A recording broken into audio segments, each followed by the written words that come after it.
दोस्तों नमस्कार। क्या आप उत्तर प्रदेश के वोटर हैं? क्या आप जानते हैं कि आपका वोटिंग अधिकार खतरे में पड़ सकता है? भारत निर्वाचन आयोग यानी इलेक्शन कमीशन ऑफ इंडिया ने एक बहुत बड़ा अभियान शुरू किया है जिसका नाम है स्पेशल इंटेंसिव रिवीजन यानी SIR. Election commission of India आपके मौजूदा नाम को पिछले पुराने रिकॉर्ड यानी 2003 से मिलाएगा।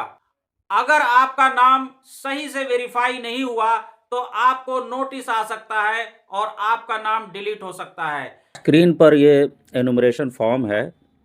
बीएलओ आपको ये फॉर्म देगा और कायदे में तो उसको इस फॉर्म की 2 कॉपी देनी चाहिए, लेकिन अगर वो एक ही फॉर्म देता है तो सबसे पहले आपको करना ये है कि इस फॉर्म की आप एक फ़ोटोकॉपी, कम से कम एक एक्स्ट्रा फ़ोटोकॉपी ज़रूर करा लें। ओरिजिनल फॉर्म भरने से पहले आप एक बार जो फ़ोटोकॉपी है या जो डुप्लिकेट कॉपी है उस पर आप प्रैक्टिस करें, ताकि अगर कोई गलती हो तो आपकी फ़ोटोकॉपी में ही हो और ओरिजिनल पर ना हो। अब इस फॉर्म के ज़रा स्ट्रक्चर को समझें तो आप देखेंगे कि फॉर्म के ऊपरी हिस्से में आपको एक बॉक्स नज़र आएगा जिसमें 5 कॉलम्स बने होंगे। बाएं साइड में जो सबसे पहला कॉलम है उसमें निर्वाचक का नाम, एपिक संख्या और साथ में उसका पता यहाँ पर प्रिंट किया हुआ आएगा। अब इसके दूसरे कॉलम में मतदाता के निर्वाचन क्षेत्र, उसकी क्रम संख्या और विधानसभा क्षेत्र जैसी जानकारी लिखी हुई होगी और तीसरे कॉलम में एक क्यूआर कोड बना होगा और चौथे कॉलम में उसका फ़ोटो ऑलरेडी से प्रिंट होकर के आएगा और पांचवा कॉलम इसमें ब्लैंक मिलेगा जिसमें आपको अब नया वाला फ़ोटो चिपकाना है।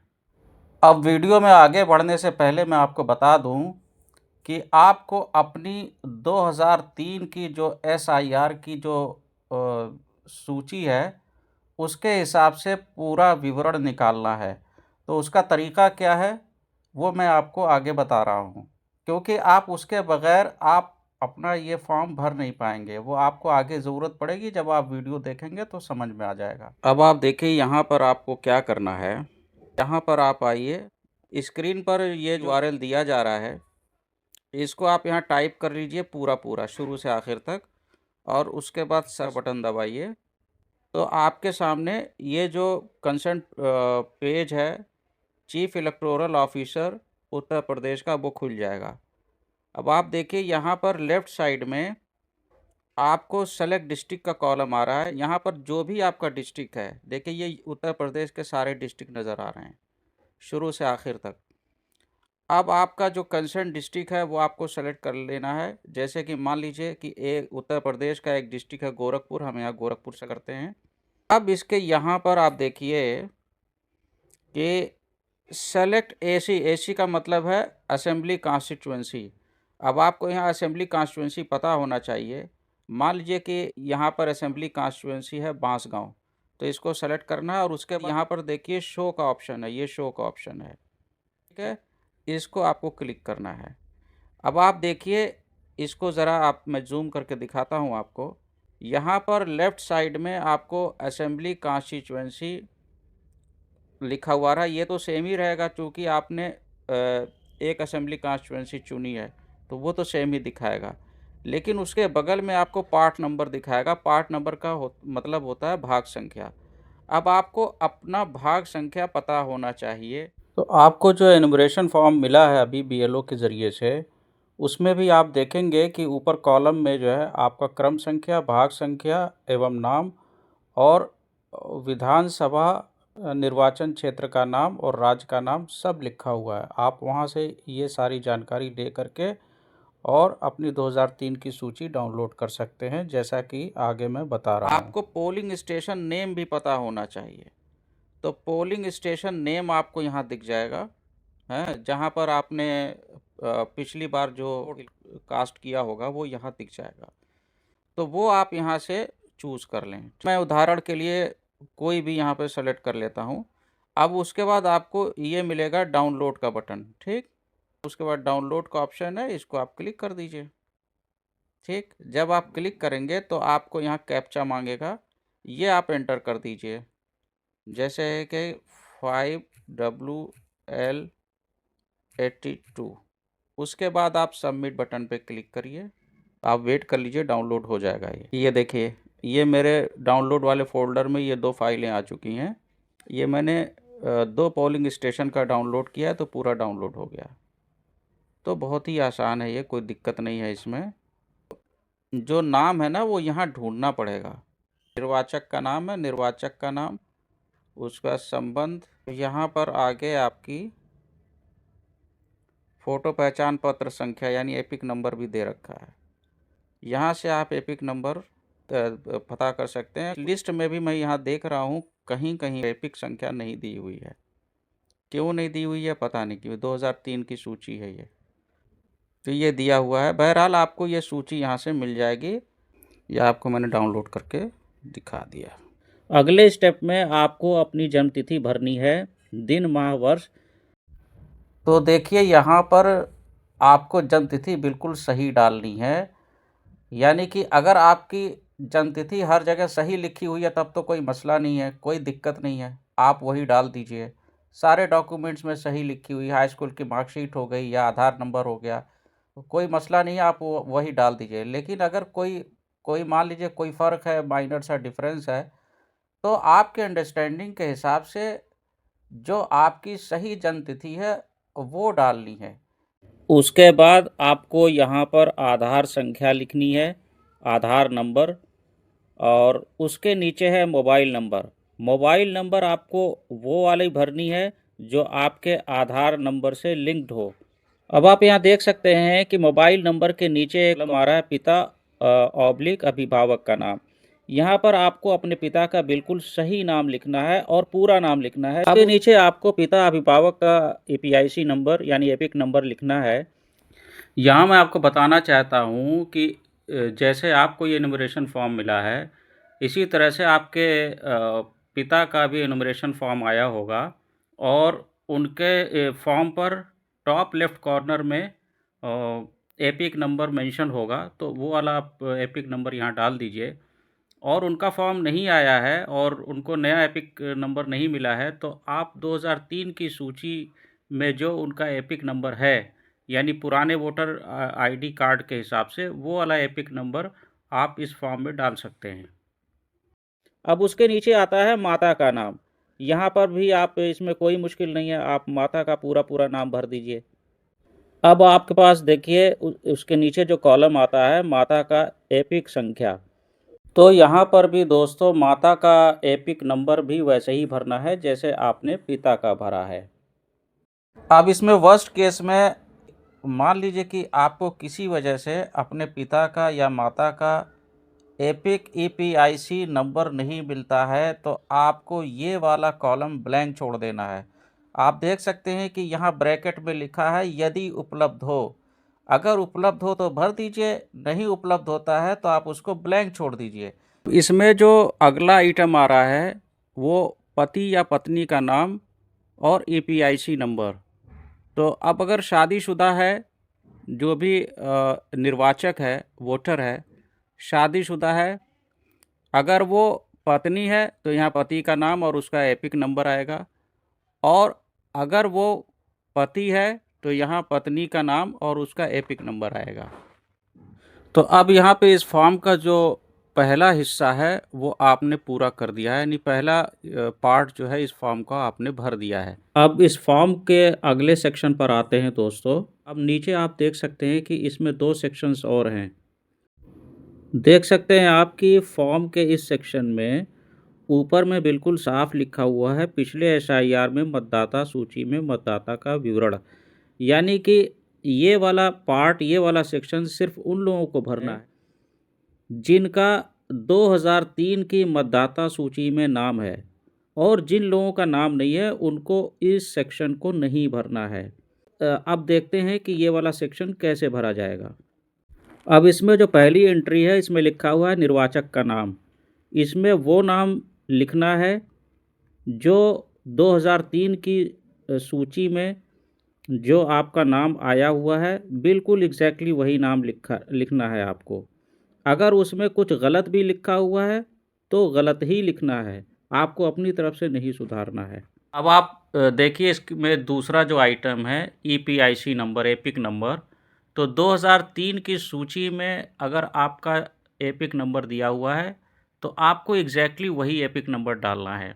आपको 2025 वाली एपिक नंबर नहीं डालनी। याद रखिए, मैं दोहरा रहा हूँ आपको आकि इस वाले कॉलम में आपको 2003 की जो एपिक नंबर है, ईपीआईसी नंबर, वही डालना है अगर उपलब्ध है।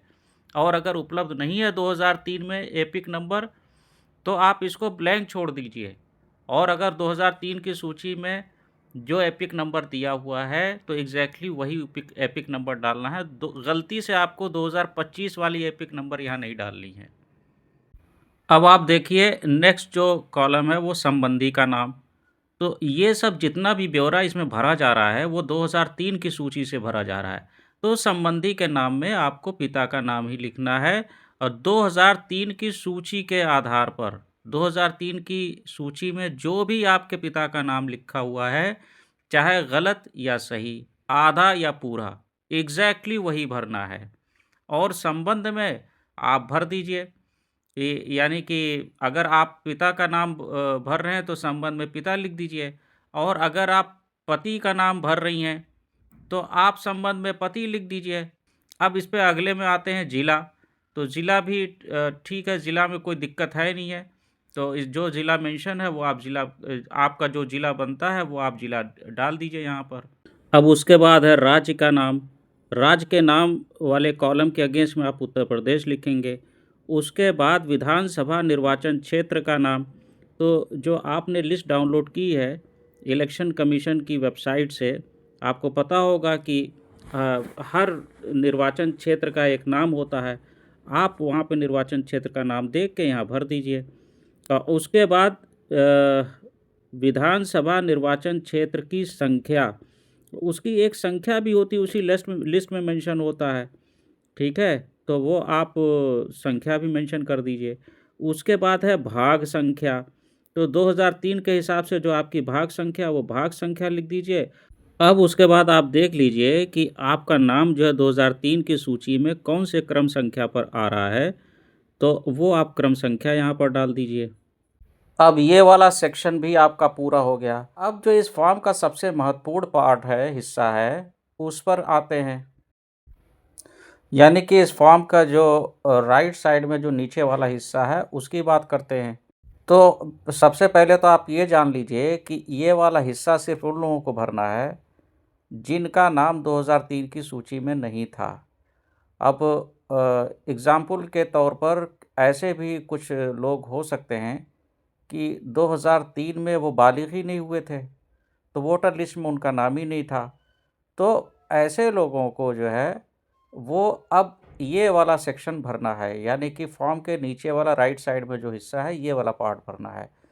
और इसको आप एक दूसरी तरीके से इंटरप्रेट ये कर सकते हैं कि बहुत से ऐसे वोटर्स होंगे जो अब 2025 में एज अ वोटर एलिजिबल हो जाएंगे, तो उनके लिए ये वाला पार्ट जो है वो एप्लीकेबल है। और ऐसे लोगों के लिए ये वाला सेक्शन भरना बहुत ही ज़रूरी है।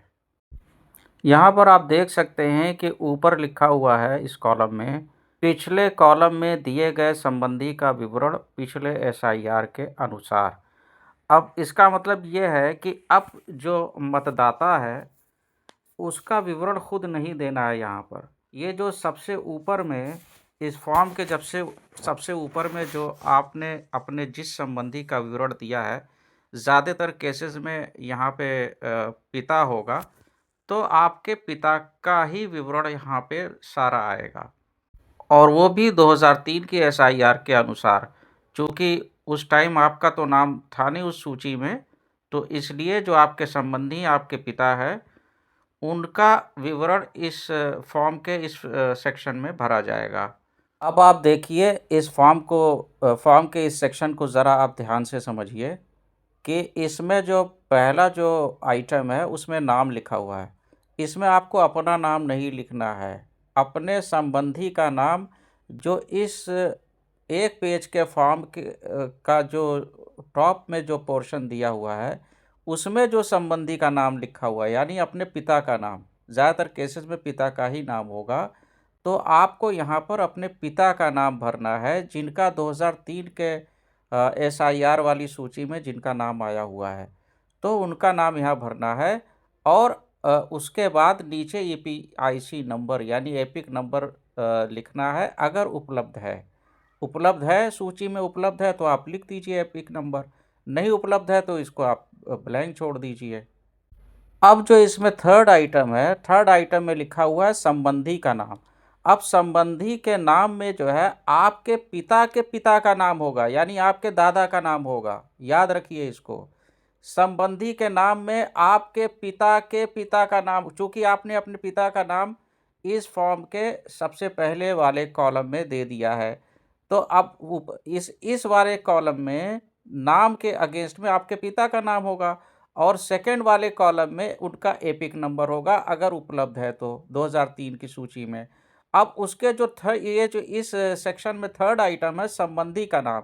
संबंधी के नाम में आपके दादा का नाम होगा, यानी आपके पिता के पिता का नाम, आपके पिता के पिता का नाम, आपके पिता के पिता जो है वो दादा हुए ना, तो यहाँ पे आपका दादा का नाम लिखा जाएगा।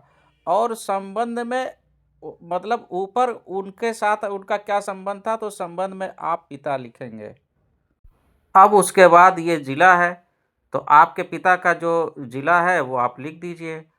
उनके फिर राज्य का नाम भी आप लिख दीजिए, आपके पिता का जो भी है। उसके बाद उनके विधानसभा निर्वाचन क्षेत्र का नाम। ये सारी विवरण आपके संबंधी के लिखी जा रही है, जो कि 2003 की सूची में है। तो अब उनका जो विधानसभा निर्वाचन क्षेत्र है तो उनका नाम लिख दीजिए। उसके बाद उनके विधानसभा निर्वाचन क्षेत्र की संख्या क्या है वो आप लिख दीजिए, फिर भाग संख्या, और उसके बाद 2003 की सूची में वो कौन से क्रम संख्या पर आ रहे हैं उनका क्रम संख्या यहाँ मेंशन कर दीजिए। तो अब इससे होगा क्या कि ये जो आप अपनी संबंधी की जानकारी दे रहे हैं, है ना, तो ये आपका जो ऊपर जो आपने ब्यौरा दिया है उसके साथ ये चीज़ लिंक हो जाएगी। अब ये फॉर्म आपका ऑलमोस्ट भरा जा चुका है। अब इसमें सिर्फ एक आखिरी काम रह गया है, वो ये कि इस फॉर्म के ऊपर सबसे टॉप में राइट कॉर्नर में आप एक खाली बॉक्स देखेंगे अपनी पुरानी फ़ोटो के बगल में। यहाँ पर आपको वर्तमान फ़ोटो चिपकानी है, यानी आपकी लेटेस्ट फ़ोटो पासपोर्ट साइज़ की। ये फ़ोटो आप चिपका दीजिए और उसके फॉर्म बाद पर फॉर्म भरने की तारीख और अपना हस्ताक्षर दें। दोस्तों, अब आपका फॉर्म भरा जा चुका है। इसे अब अपने BLO को जमा करें और उनसे जमा की रसीद यानी एक्नॉलेजमेंट लेना ना भूलें। दोस्तों, अब बात करते हैं सहायता और इस पूरी प्रक्रिया में संपर्क किससे करना है उसके बारे में। अगर आपको कोई भी मदद चाहिए तो आप सीधे वोटर हेल्पलाइन नंबर 1950 पर कॉल कर सकते हैं या अपने BLO से संपर्क कर सकते हैं। दोस्तों, इस वीडियो में दी गई जानकारी आपको कैसी लगी?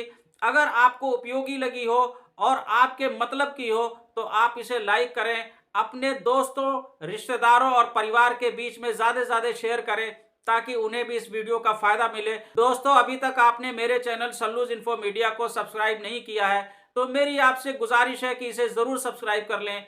दोस्तों, वीडियो को देखने के लिए आपका बहुत बहुत शुक्रिया।